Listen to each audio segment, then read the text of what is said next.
Welcome to Heart of the Chart. This is Karen. Today we're going to take a look at Brad Pitt's chart, but we're going to start with an energy offering, and today we're going to do Jupiter. Because it is Brad Pitt's ruling planet, rules his chart, and who doesn't need some Jupiter? So if you're open to that, great. If not, just say no thanks. And we'll get started on Brad Pitt's chart. So as I said, Jupiter rules his chart, and that's because he has Sagittarius rising. Fire sign risings are pretty sunshiny as a rule, if it's a healthy integration, let's say it that way. So he tries to put out that kind of sunshine, and he feels, because the rising sign or the ascendant is the way the world sees you, but it's also the way you see the world. When Jupiter rules your chart, you have the tendency to feel that life will provide you with what you need. So that gives kind of an upbeatness to the personality. So the first house, the ascendant, is the personality, and also the physical body, right? And the sixth house is health. So you look at both when you're looking for things like health. But yeah, planets in the first house are also right up front, and part of your personality that's, obvious, right? So the ruler of his chart, the ruler of his first house, because he has Sagittarius rising, is Jupiter in the fourth. Home, childhood roots, these things are important to him at that point. The sun in the first is like putting your personality right out there. You're here to do some self-development. He's about it. Mars is in Capricorn in the first, and Mars is well placed in Capricorn, and it's very driven. So he's very driven to promote himself, and he's good at doing it, with the part of fortune sitting next to Mars in the first. The other thing that's in the first is the south node, which is part of an axis, the karmic axis, and the south node is where we come from, where we fall back on, where we're most comfortable, and for him that's the south node in Capricorn in the first house. So he's more comfortable. He's the most comfortable being responsible, Capricorn, to himself or for himself, first house, right? Where you're to grow to and incorporate in this lifetime, maybe less comfortable, is the north node, but that's kind of the reason for being here, the growth, the period, the place where we grow to, for our fullest promise in our chart. The second house is our values. It is traditionally called the money house. He has Mercury, the moon, and Venus all in the second house. In a man's chart, to look at a heterosexual man, chart to look at the type of woman for him, you would look at the cusp of the seventh house, which is the house of marriage, the ruler of that and the aspects to it, but you also look for the moon and Venus and what house they're in and what sign they're in and the aspects to those, and that'll give you a fuller picture of the type of woman for Brad Pitt in this case. For a woman, you look at the seventh house and then you look at the sun and Mars, but for Brad Pitt, his moon and Venus are together, and they are in Capricorn, and they are in the second house. So he likes a woman who shares his values, second house, who is ambitious, because they're in Capricorn. Let me see if there's any aspects. And women help him transform. But also, the moon and Venus are trining or making a positive aspect to his midheaven, suggesting the midheaven is career, suggesting that women will raise him up in his career. Yeah, I think he's been voted sexiest man a couple times or something, at least. So I think women are behind that push. And also he has Mercury in the second house, so he spends a lot of time thinking about his values. He takes them rather seriously with Saturn also in the second house. He's a very second house person. It's all about his values, his causes, because like that Mercury in the second house is trining or making a positive aspect to Pluto and Uranus up in the ninth, which is our higher values. So I imagine that he donates money and things like that to causes that he believes in. Emotionally, because the moon is our emotional nature, the sun is kind of, you know, our ego, core of who we are, but our moon is our emotional nature. In Capricorn, it's kind of heavy. So he could come across as rather stern sometimes. And that's like truly emotionally, like the face he's putting on is the Sagittarius, right? The rising sign. And the sun is also Sagittarius in the first. That's mostly what you see. But when you know him really well, you'll see a more serious, maybe sterner side to his personality.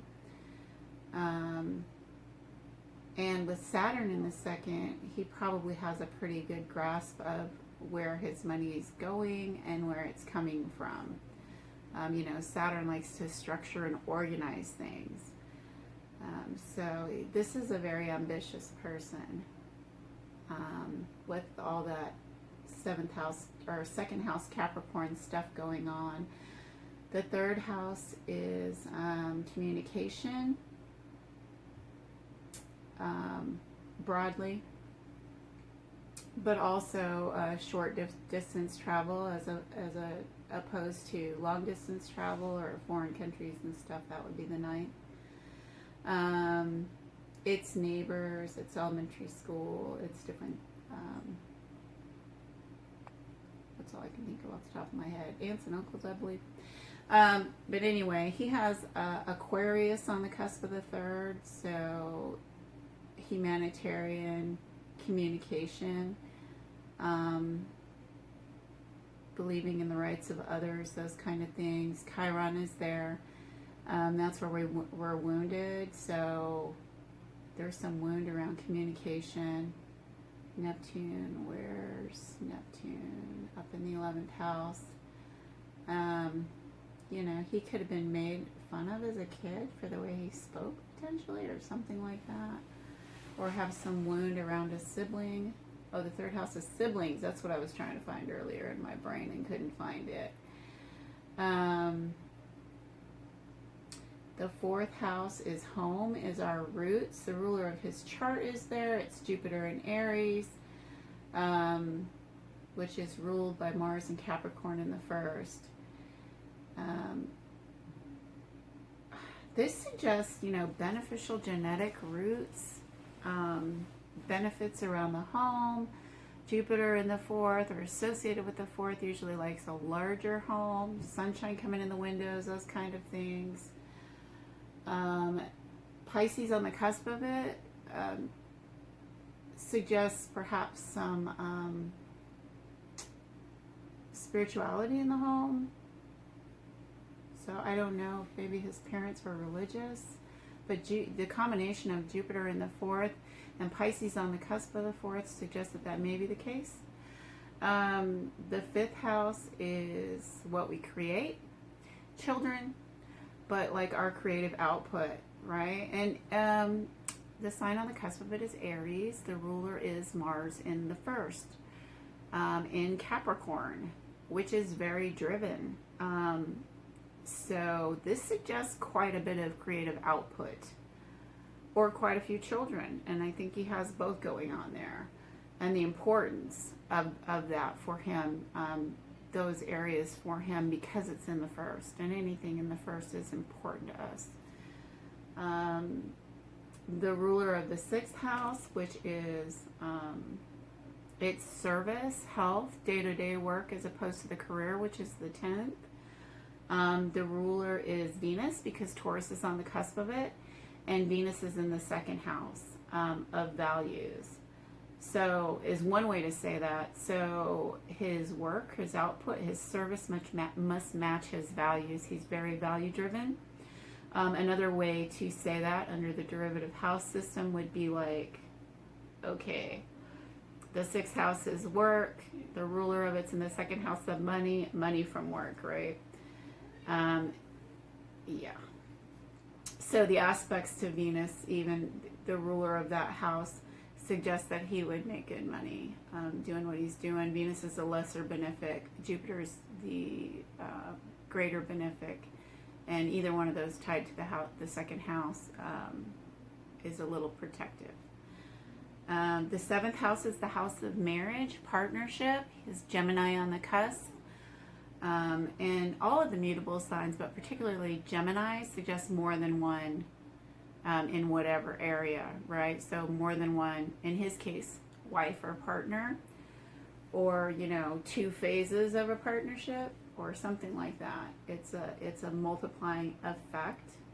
The ruler of his seventh house is Mercury in the second. Again, he needs a lot of communication and he needs shared values in his partnerships, right? The North Node is in the seventh in Cancer. So the fullest expression for him, the fullest like living out of his purpose, involves being in a committed relationship and being emotionally nurturing. So, you know, his fallback is take care of me, be ambitious, do all those things. But where he really grows, where he really feels the fullest expression of who he is about being in a nurturing partnership. So if anybody wants to volunteer. He has Cancer on the cusp of the 8th, so the moon rules it. Intimacy becomes really important. The moon conjunct Venus. It's part of his values, like he wants true intimacy. It's a water sign on the cusp of the 8th. True intimacy and partnership. Very important. The 9th house is our higher values. It's foreign countries. It's the law, journalism. He has Leo on the cusp of it. And that is ruled by his sun, which is in the first house. This is probably a person who loves to travel or enjoys foreign countries. And because Uranus is in his ninth, has like kind of out of the blue experiences, and it's somehow healing for him because that Uranus is in Virgo, which is the healing sign, and it's transformative for him, foreign travel or higher spirituality, because he has Pluto there, and that is where we transform at our deepest level. And again, in the healing sign of Virgo. So, foreign travel, higher spirituality, really beneficial for him. He has Virgo on the cusp of the 10th, and it is ruled by that Mercury and Capricorn in the second. You know, Capricorns are represented by the goat, which just climbs so they get where they want to go. So this is the person that can plod along, not necessarily quickly, but will keep doing what they need to do to get to where they want to go. And he has so much of that Capricorn, Saturnian energy related to a lot of his houses. But the 10th is the one we're talking about right now, which is your career, your face out to the public.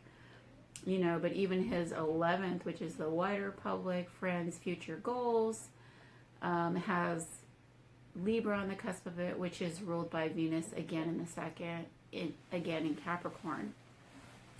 So he wants to put his values out there, and he's willing to take the time to plan that out and do what needs to be done to do it.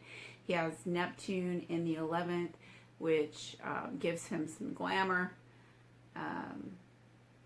adds to his attractiveness to the general public. So that's really nice for him. And Scorpio is on the cusp of the 12th, and that is ruled by Pluto in the 9th. So, you know, deepening into his spirituality as he gets older is the way that I would read that. Let me look at some of his aspects. He's a big thinker with Jupiter square Mercury, and very energetic with Jupiter square Mars.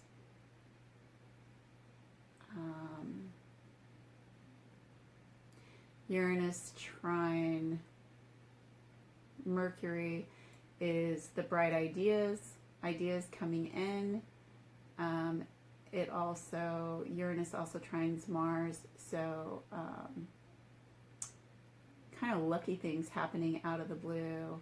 And then a lot of Pluto trines here. One to the moon, one to Mercury, one to Mars.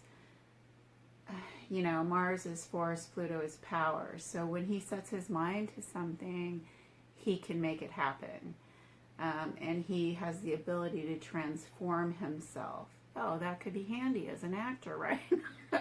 He has the ability to transform himself emotionally.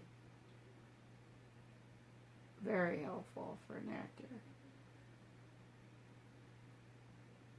Oh, a little more about his south node, or just talking about maybe where he came from.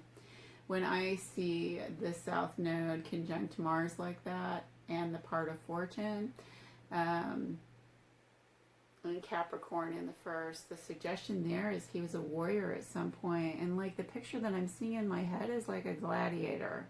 Like that's the kind of energy that he came from and what he's most comfortable in. You know, and his north node suggests that he really needs to learn to be comfortable in a relationship and nurture a woman. But yeah, I see him on the battlefield.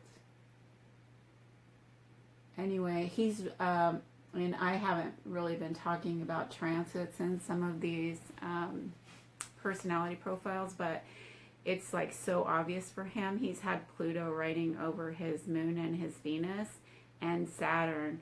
So the last like couple years, like his emotional nature is just getting rocked. And you know, we're all going through something, right? With everything that's been going on, but like him particularly, like his relationship with women, he's going through some major transformations. And potentially some sadness with Saturn having been there. It's like starting to move away a little bit now, but that's kind of what he's been going through. Okay, so that's Brad Pitt. And if you enjoyed this, like, subscribe, share. If there's someone you'd like me to do, let me know. Thank you to the young lady who recommended that I do this chart, and have a great day.